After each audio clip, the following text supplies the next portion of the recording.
everybody. Thank you for joining. I'm Hayley Rosenblum, as you just heard, and I'm excited to be chatting with y'all. I am the head of online community at Patreon, which means I help look over our creator community in our online spaces, and we're going to get to what that looks like momentarily.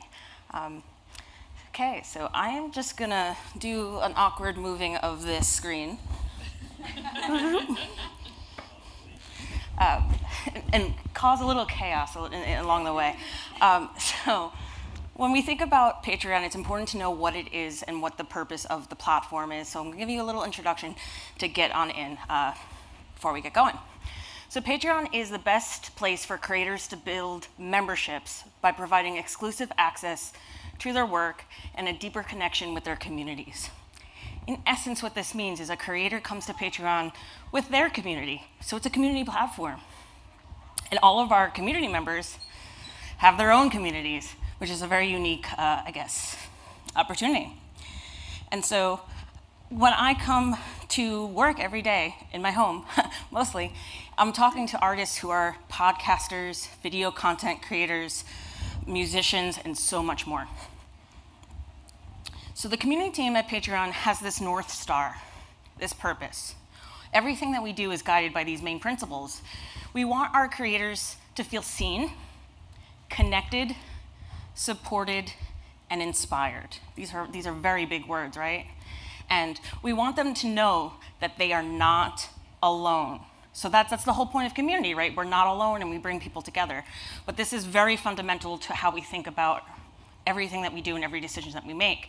And so we hopefully aspire to accomplish this by providing resources, insights, and an inclusive peer connection. So it's for them to connect with each other primarily. So we have to start from the beginning.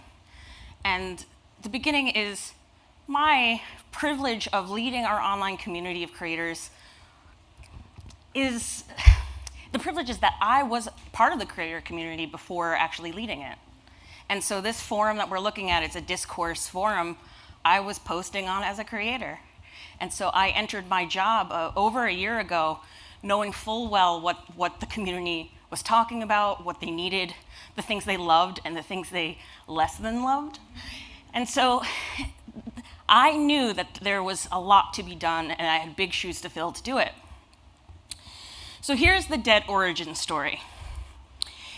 As Patreon is now, nearly 10 years old, this forum has existed for a very, very long time, and Patreon has grown a lot, the community has grown a lot, but the forum didn't scale with that maturing community. And so it's almost like if you go to a bulletin board, like a physical bulletin board, and you see an old flyer for an event that happened yesterday, 2 years ago, 5 years ago, it doesn't feel the same, right? And so the creators were not necessarily posting to go connect with each other here, which is one of the pillars that we just talked about, right? They were going to give product feedback. I'm going to zoom in a little bit here. There is over 1,200 topics, individual threads, giving feature requests, product feedback, and that is like 10 times more than people looking for other creators. That was not good. And this was a product feedback area. It wasn't a community space in the way we wanted and intended it to be. And the problem, the debt came because this feedback was going unacknowledged. And it was creating hostility. And it wasn't a feedback loop. It was what I called a feedback void. And it wasn't a place for feedback to go to die on the vine. I wish. It was a place where feedback went to go in an echo chamber that got really loud. Right? It's kind of like if you were all sitting in this room or watching virtually online and the camera is just facing this podium and no one is at the podium, it gets awkward real fast. And then sometimes it turns angry, right? Like what is this? I thought there was going to be a speaker on this stage. So people were coming expecting to hear responses to their feedback and they weren't getting it. And so this created a very heavy lift for the community team. And in that, the community team suddenly was this gatekeeper for product decisions and feedback and communications, and that's not what our mission is about. Like I just showed you, our mission is to connect people to each other. And so I need to acknowledge that there was a really great foundation of other colleagues and people who came before me in this community work at Patreon to set me up for some tactics that I then went on to accomplish, and I'll talk through them shortly. But I want to acknowledge that there's a lot of people that had a lot of influence, and there's a community of a community. Okay, so the very first thing I did when I joined the team was start a cross-functional project with our product marketers and our product management team. And I had to come up with tactics to figure out how do we address this debt, this hostile environment, this space that wasn't inclusive and didn't feel good to be in, and resolve it so that our communities felt good, right? We want community to feel good. If it doesn't feel good, then it's not really a community. It's a mob, maybe, and sometimes riot. But what I did in partnering with the product marketing team, I had to look and think, okay, how do we address this? And the first thing to do is resolve the problem. So we had to close this feedback loop that inadvertently turned into that void. And I had to do this by removing the tension and make it scalable for the community team to not own product feedback. That was not our mission, it was not our purpose. And our community space didn't have this purpose. So here's how I had to do this. And it was not easy. To think about how do we make the community feel heard? How do we message what this space is and what it's for, and how do we figure out what it's for if we know this ain't it? So I had to, our community didn't feel heard, so here's how I kind of addressed this. Product team was working on great things, but they weren't necessarily sharing every update that was coming out because they had really big things coming. And they thought the big things coming were the great messaging moments. But if you are using a product and something changes and it makes it easier for you to use that product and run your business and connect with your fans and create art, like every little detail matters. And it kind of shows like a trust building, that things are happening even if you don't hear anything. And so we had to work through that. So let's dive into the tactics of each of those 3 steps. To resolve this debt, this feeling of no one's listening, Patreon doesn't care, the product is not getting updated, I had to respond to those unanswered feature requests. And to do that, I cataloged all the feedback that was listed within the last year. So that was the year of 2021. I made a spreadsheet, and in that spreadsheet, I put the thread, the topic, summarized what the ask or feedback was, cataloged it to which product area it was in so that the product marketing team who owned the different areas knew which threads they were responsible for and could workshop their replies and do the research that they needed to do to be accountable, and then ultimately set them go. I'm like, post. You're on the product team, post. Now sometimes when someone says, I want this feature, the answer isn't gonna be, here is this feature. But it's a big win to say, thank you for this feedback. We can't do this feature right now because it's not our priority, but we do know it's important and we'll update you when we have more to share. Like that can be a non-answer, but when people are not being listened to and acknowledged, that acknowledgement can go a long way. And so we had to reorganize the community space. And now it broke my heart because I used this forum on even the idea of saying we could close it, I was like, what? Literally, and I was like, what? But then as I dug into the research that was done, which included a creator survey asking, what do you need out of community? What do you want in a community space? Spoiler, creators don't want community feedback and support in a space. Like someone who needs support or needs to give feedback, they want somewhere to do it, but it doesn't have to be in the community. So the decision was to sunset the forum and focus our resourcing. So at the time, I was the only online community manager, focus my time into building our blossoming Discord community, which is a chat platform as opposed to message board, and refocus what our team mission was. So that team mission, I go back, we want to make a peer inclusive, connecting space where creators feel supported. Like that has to be the North Star. And if a space like the forum didn't accomplish that, then we had to do something, and unfortunately it was closed at the time. And then we had to build trust with the creators, for them to trust me as their representative into the company, trust me as their shepherd, holding space for them as community manager, and trust that Patreon actually cares what they have to say, that Patreon wants to work for them. Internally, we have this motto, is to put creators first, and I'm a living, breathing example of that. I care so deeply about putting creators first because I am a creator, and I know what it's like. And so I worked very diligently, very hard to build transparent trust, to be transparent, to be present, right? I remember in the very early days, a community member was like, I've been told this a million times before. Why I want to believe you, but I can't. And I was like, listen, I'm going to walk the walk, and I'm not talking the talk. I'm really going to do this. And, between us friends, I said to my manager at the time, and this is a quote, "I'll be damned if in 6 months from now, the community doesn't feel hurt," right? That was a big priority for me. And so, in addition to building trust, we had to demonstrate and recognize community care. And what this looks like is acknowledgement, listening, advocating, being present in the community and being present in the spaces where decisions are made and with the key stakeholders in the company. Now, we know acknowledgement goes a long way, but you can't just say thank you for your feedback and thank you for what you're saying. You have to actually do something with it. And what I've learned throughout my long career of working in tech and working with musicians and artists is that people don't understand the mechanisms that make things go. They want something to happen, but they don't know all the dependencies that it takes, whether it's the resourcing, budget, or if you change this button color, it's going to break that button. They don't know about that. They just want the button to be a different color. And so you may not have an immediate solution or even one at all, but you have to serve the community with empathy. And that was something that I really take very seriously.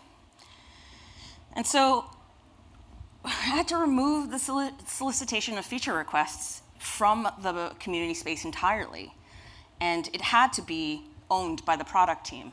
Because the product team, they have to prioritize, they have to decide what fits where, and I can't be doing that for them while also doing all the other things as community managers do.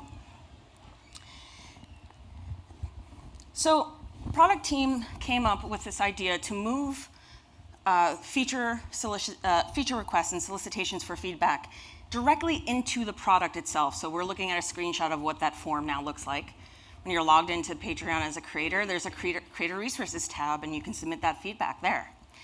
And not only did they move this, they also are now using it to prioritize what to build and whatnot. So one of the things that we had to do is remove the community as the gatekeeper from product feedback and socialize the updates that are being shared here, right? You can't have a suggestions box and let it fill up and never open it, right? That's a con, right? That feels bad.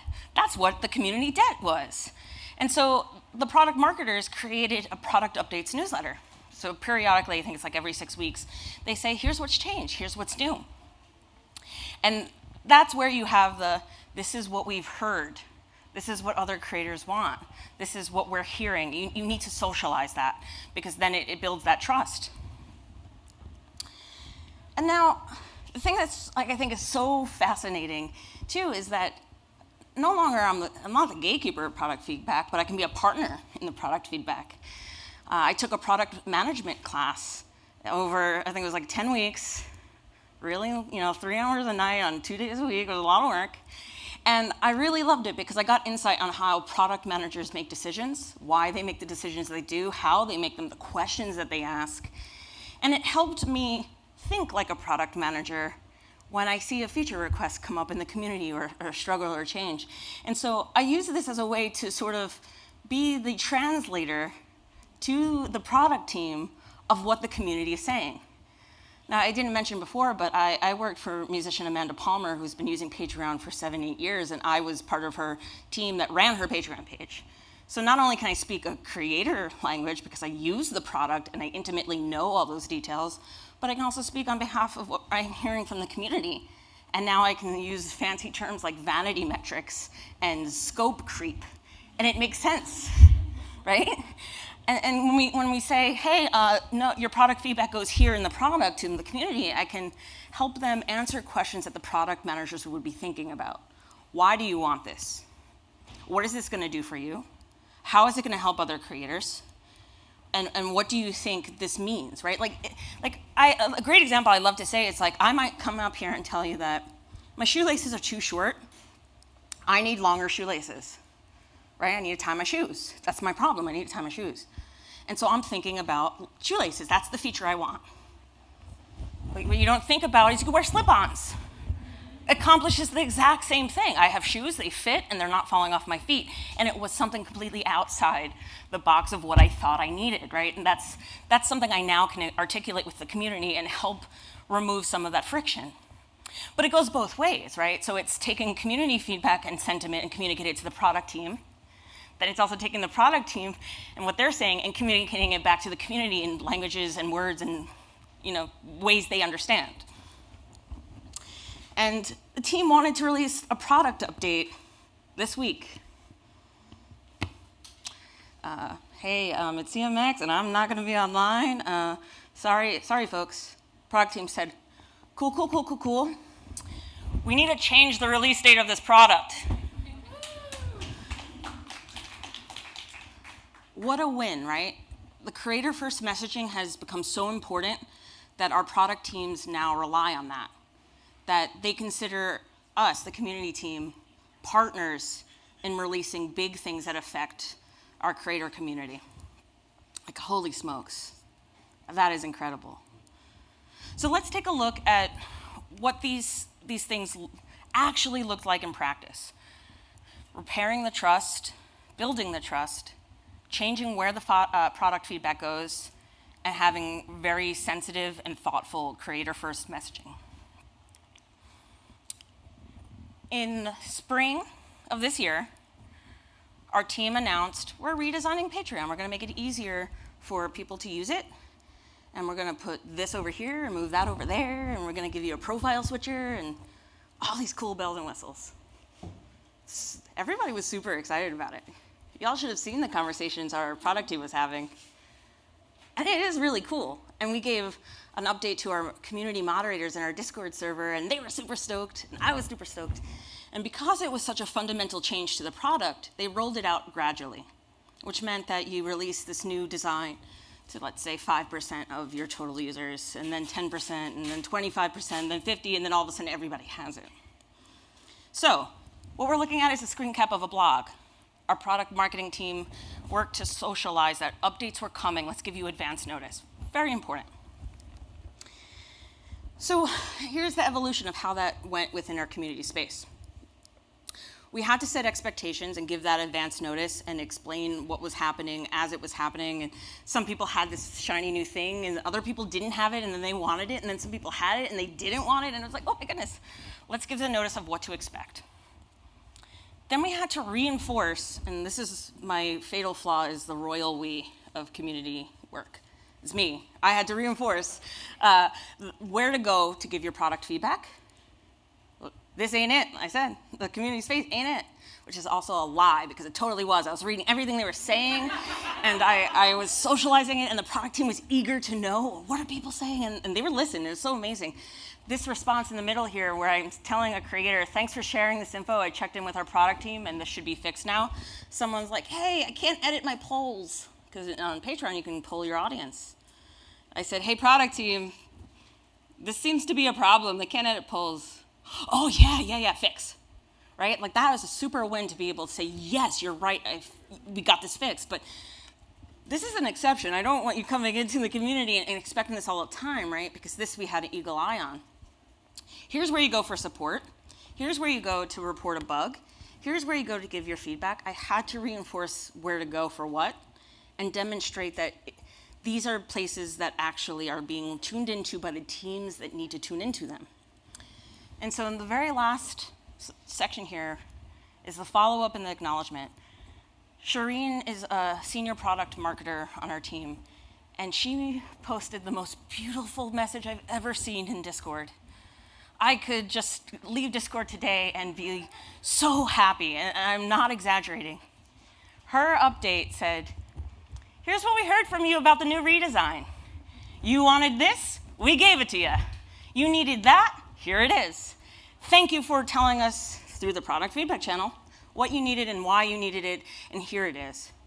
Now, some of the updates that they made were things that just weren't anticipated, right? Not anything that had to actually do with the research and design and all the intense thought put into this product, but just, you can't imagine all those podcasters and video content creators and musicians. You can't imagine every use case and scenario of how a product is going to be used by 250,000 people in their communities. So it wasn't a gap, it was a total advantage to build with the community team. But the community is not telling us what our product roadmap should be, but they're supporting it. And they're helping us make the best Patreon we can make with and for them. And that feedback loop about new navigation, it was opened. And it was communicated clearly. And then it was closed. Now, you can always come in and share that feedback, but leaving a feedback loop open, it feels bad. And this feels like such a win to say, you gave us thoughtful feedback and we actioned upon it. And so now, every time the product team, that's product managers, software engineers, marketers, mobile designers, product designers, every time they're thinking about something, they bring me in. They bring our community team in. They say, what do you think about this? Do creators want this? Do they need it? How do you think creators will feel if we X, Y, Z? And I can earnestly say, well, I've seen this conversation happen. And I remember when we tried to do this, this is what they said. But again, this is just my community. I don't know what support tickets are saying. I don't know what your research is saying. But our community is helping us make decisions. And I think they're helping us make really good decisions. And I'm really, really proud that that debt has been paid off. Now, I really hope that you'll follow along on the journey of Patreon. We have some big things coming, especially in our community spaces. And feel free to connect with me too. I would love to hear how you're working with your product teams, how you're working with your community. And my LinkedIn, my social profiles, CMX Thrive, CMX Summit hashtags. Please stay connected. Thank you.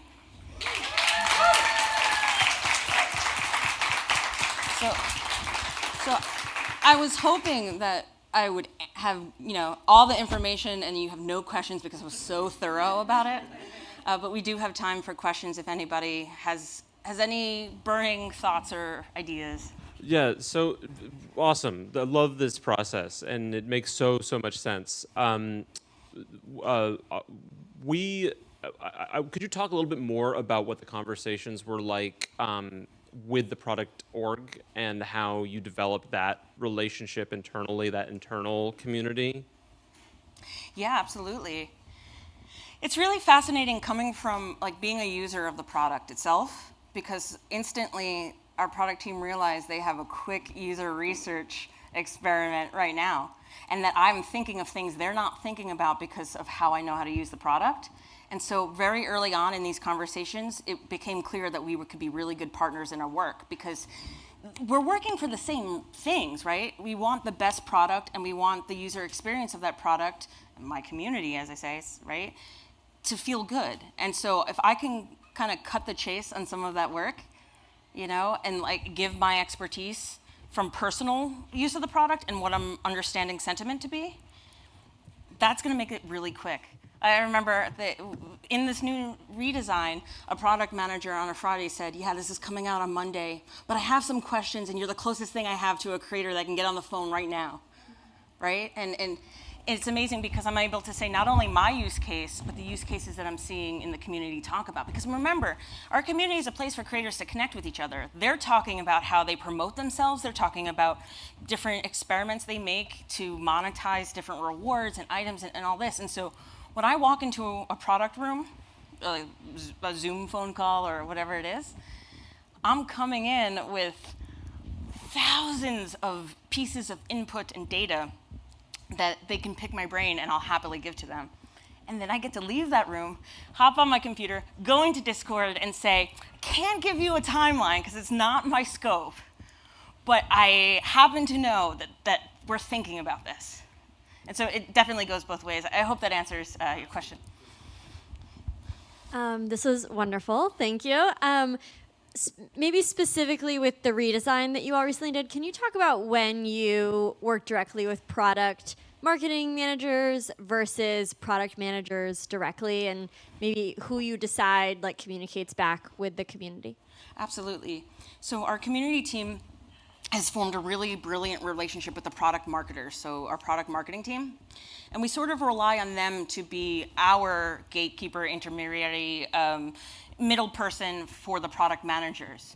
So product managers will come in and connect with us very specifically on very specific projects and questions that they have, but mostly it's this intense and beautiful relationship with the product marketing team, because we'll have a monthly sync with our larger creator success team.